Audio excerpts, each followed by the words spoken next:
Hello दोस्तों, आज हम बात करेंगे एलिवेटेड होमोसिस्टीन के कारणों पर और इसकी क्या इंपॉर्टेंस है और इसको कैसे करेक्ट करते हैं, कैसे मैनेज करते हैं, ये सारी चीज़ों पर। होमोसिस्टीन लेवल्स बढ़ना काफ़ी लोगों के लिए एक इंपॉर्टेंट कंसर्न होता है, खासकर उन लोगों के लिए जिनको प्री मैच्योर कार्डियोवास्कुलर डिजीज़ का प्रॉब्लम होता है या जल्दी एज में हार्ट अटैक होने का प्रॉब्लम होता है। आज बात करेंगे कि ऐसे लोगों को क्या क्या चीज़ों का ध्यान रखने की आवश्यकता है और ऐसे लोगों को अपने डाइट में और लाइफस्टाइल में क्या क्या चीज़ें करने की आवश्यकता है, क्यों ये होमोसिस्टीन बढ़ता है, ये होमोसिस्टीन होता क्या है, इसकी क्या इंपॉर्टेंस है, ये सारी चीज़ों को आज हम डिस्कस करेंगे। प्री मैच्योर हार्ट डिजीज़ वाले पेशेंट्स में इसकी इंपॉर्टेंस है। टॉपिक पर जाने से पहले जो लोग हमारे चैनल पर नए हैं उन्हें रिक्वेस्ट करूँगा कि चैनल को सब्सक्राइब करें, वीडियोज़ को लाइक करें, शेयर करें, फॉलो करें, कमेंट करें, पूरा देखें। टॉपिक इंपॉर्टेंट है, इसे अंत तक देखिएगा। चलिए शुरू करते हैं। सबसे पहले होमोसिस्टीन अगर किसी व्यक्ति का बढ़ता है तो वो एक कॉज ऑफ कंसर्न हो सकता है, वहाँ पे कार्डियोवास्कुलर प्रॉब्लम होने का चांस है। होमोसिस्टीन होता क्या है? बेसिकली मिथ्योनिन जो कि एक एसेंशियल अमीनो एसिड है, प्रोटीन बनाने के काम करता है, इसका मेटाबॉलिज्म के दौरान बनता है। नॉर्मली एंजाइम्स की वजह से ये होमोसिस्टीन जो है मिथ्योनिन और सिस्टीन में कन्वर्ट होता है और इस प्रोसेस में विटामिन B6, B12 और फोलेट का यूटिलाइजेशन होता है। ये एंजाइम की इंपॉर्टेंस है और ये विटामिन की इंपॉर्टेंस है। यदि एंजाइम के लेवल पे प्रॉब्लम है या ये विटामिन के लेवल पे प्रॉब्लम है तो होमोसिस्टीन लेवल्स बढ़ सकता है। होमोसिस्टीन लेवल्स की इंपॉर्टेंस क्या है? होमोसिस्टीन लेवल अगर किसी व्यक्ति का ज़्यादा है तो उसकी नली में हार्ट अटैक का चांस, स्ट्रोक का चांस, पेरिफेरल आर्टरियल डिजीज होने का चांस ज़्यादा होगा। ब्रेन से संबंधित बीमारियां जैसे dementia, Alzheimer disease, Parkinson disease और डिप्रेशन होने का चांस उनको ज़्यादा होगा। बोन्स की क्रॉस लिंकिंग ही कॉम्प्रोमाइज हो सकती है अगर किसी व्यक्ति का हाई होमोसिस्टीन लेवल है, तो वैसे व्यक्ति की हड्डियों में फ्रैक्चर होने का चांस भी ज़्यादा होगा। प्रेगनेंसी के दौरान भी अगर होमोसिस्टीन ज़्यादा है तो प्री क्लैम्सिया यानी हाइपरटेंशन इंड्यूस प्रॉब्लम्स, मिसकैरेजेस होने का चांस और न्यूरल ट्यूब डिफेक्ट्स होने का चांस ज़्यादा रहता है। इसके अलावा आंखों के डिसऑर्डर्स जैसे मैक्यूलर डिजेनरेशन और रेटिनल वेन ओक्लूजन के प्रॉब्लम्स भी ज़्यादा होते हैं यदि किसी व्यक्ति का होमोसिस्टीन लेवल ज़्यादा है तो।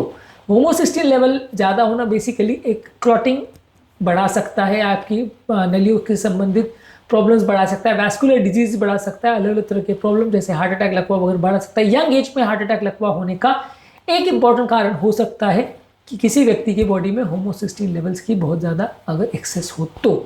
होमोसिस्टीन लेवल्स ज़्यादा होने का कारण या तो होमोसिस्टीन के एंजाइम्स में प्रॉब्लम है जो कि कंजेनिटल हाइपर होमोसिस्टीनिमिया में होता है, जिसमें बेसिकली जो एंजाइम होमोसिस्टीन लेवल्स को कम करने में इंपॉर्टेंट है वो डैमेज हो जाता है या वो कम होता है, जिसकी वजह से ब्लड में होमोसिस्टीन लेवल्स बढ़ता है। ये रेयर बीमारी है लेकिन जब होता है तो इसमें होमोसिस्टीन लेवल्स बहुत ज़्यादा होता है और ऐसे लोग को डेफिनेटली प्रॉब्लम्स होने का चांस ज़्यादा होता है। इसके अलावा बॉडी में विटामिन B6, B12 और फोलेट की अगर कमी हो तो ऐसे लोगों को भी होमोसिस्टीन मेटाबॉलिज्म कॉम्प्रोमाइज हो सकता है और प्रॉब्लम हो सकता है। किसी व्यक्ति को अगर MTHFR जीन का प्रॉब्लम है तो ये होमोसिस्टीन का मेटाबॉलिज्म को इफेक्ट करता है और ऐसे व्यक्ति का भी होमोसिस्टीन लेवल ज़्यादा हो सकता है। लाइफस्टाइल फैक्टर में अगर किसी को व्यक्ति को ज़्यादा अल्कोहल लेने की आदत है और अगर बहुत ज़्यादा प्रोटीन का डाइट ले रहा है, बेसिकली जैसे कि मैंने कहा अमीनो एसिड मेटाबॉलिज्म का एक पार्ट है। अगर आप बहुत ज़्यादा प्रोटीन ले रहे हो तो बॉडी में बहुत ज़्यादा अमीनो एसिड होंगे, उनका मेटाबॉलिज्म ज़्यादा होगा।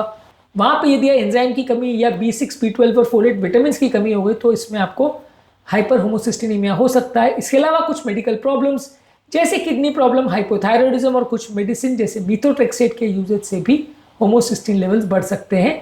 मीथोट्रेक्सेट इम्यूनिटी कम करने के हिसाब से काफ़ी कॉमनली यूज होता है। ये फोलिक एसिड मेटाबॉलिज्म को अफेक्ट करता है किडनी डिजीज और थायराइड मेटाबॉलिज्म के केसेस में, और मीथोट्रेक्सेट यूजेज की कंडीशन में होमोसिस्टीन लेवल ज़्यादा हो सकते हैं। कम करने के लिए क्या करोगे? कम करने के लिए वो खाद्य पदार्थ जिसमें फोलेट, B6 और B12 है उनको ज़्यादा लेंगे। फोलेट हरी साग सब्जी, दाल और सिट्रस फ्रूट्स में ज़्यादा रहता है। B6 ज़्यादा पोल्ट्री, फिश और पोटैटोज यानी आलू में ज़्यादा होता है, यानी कि चिकन, फिश और पोटैटो यानी आलू में होता है। B12 ज़्यादातर मीट, डेयरी फूड्स और फोर्टिफाइड फूड्स में होता है, यानी कुछ खाद्य पदार्थों में ऊपर से डाला जाता है, पर ज़्यादातर ये नॉन वेजिटेरियन फूड आइटम्स में ज़्यादा मिलता है, मीट और डेयरी प्रोडक्ट्स में ज़्यादा मिलता है। अगर आप डाइट के फॉर्म में नहीं ले सकते हो तो फिर B6, B12 और फोलिक एसिड के सप्लीमेंट्स ले सकते हैं ऊपर से। इसके अलावा आपको स्मोकिंग नहीं करना है, आपको अल्कोहल नहीं लेना है, रेगुलर बेस पे एक्सरसाइज करना है, और अगर आपको कोई मेडिकल प्रॉब्लम है तो उसके लिए डॉक्टर ने दवा प्रिस्क्राइब करी है तो वो लेना है। बेसिकली ये एक रिस्क फैक्टर है जिसकी वजह से किसी व्यक्ति को प्रॉब्लम हो सकती है। होमोसिस्टीनिमिया अपने आप में होने का चांस बहुत ज़्यादा नहीं है और बहुत रेयर बीमारी है कंजेनिटल हाइपर होमोसिस्टीनिमिया होना। बेसिकली एक खराब लाइफस्टाइल का मार्कर ज़्यादा है डायरेक्टली होमोसिस्टीन लेवल की वजह से प्रॉब्लम होगी और हर व्यक्ति को होमोसिस्टीन को ट्रीट करना चाहिए ऐसा ज़रूरी नहीं है, पर लेकिन होमोसिस्टीनीमिया होना एक खराब लाइफस्टाइल का मार्कर है और इस तरह के पेशेंट्स को कई बार कार्डियोवास्कुलर प्रॉब्लम्स होने का चांस कंपेरेटिवली ज़्यादा रहता है। तो अगर ये ज़्यादा है तो उसको कुछ हद तक ट्रीट भी करना चाहिए, और अगर ये ज़्यादा है तो जो उससे रिलेटेड लाइफस्टाइल चेंजेस हैं, खाने पीने में चेंजेस है, वो सारी चीज़ें करनी चाहिए।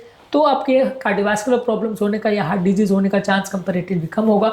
और यदि अगर किसी व्यक्ति को यंग एज में हार्ट अटैक या लकवे का प्रॉब्लम है तो उस व्यक्ति का होमोसिस्टीन लेवल चेक करना चाहिए। अगर बहुत ज़्यादा वैल्यूज़ मिले तो थोड़ा बहुत करेक्शन करने से आपको फ़ायदा हो सकता है। आज के टॉपिक में हमने बात करा होमोसिस्टीन के बारे में, एक ओवरव्यू किया कि होमोसिस्टीन क्या होता है, कैसा होता है, कैसे बढ़ता है और क्या काम करने के लिए हम कर सकते हैं। उम्मीद करूँगा कि आज के टॉपिक में कुछ नई बातें जानने को मिली होगी। जो लोग हमारे चैनल पर नए हैं उन्हें रिक्वेस्ट करूँगा कि चैनल को सब्सक्राइब करें, वीडियोज़ को लाइक करें, शेयर करें, फॉलो करें, कमेंट करें, पूरा देखें।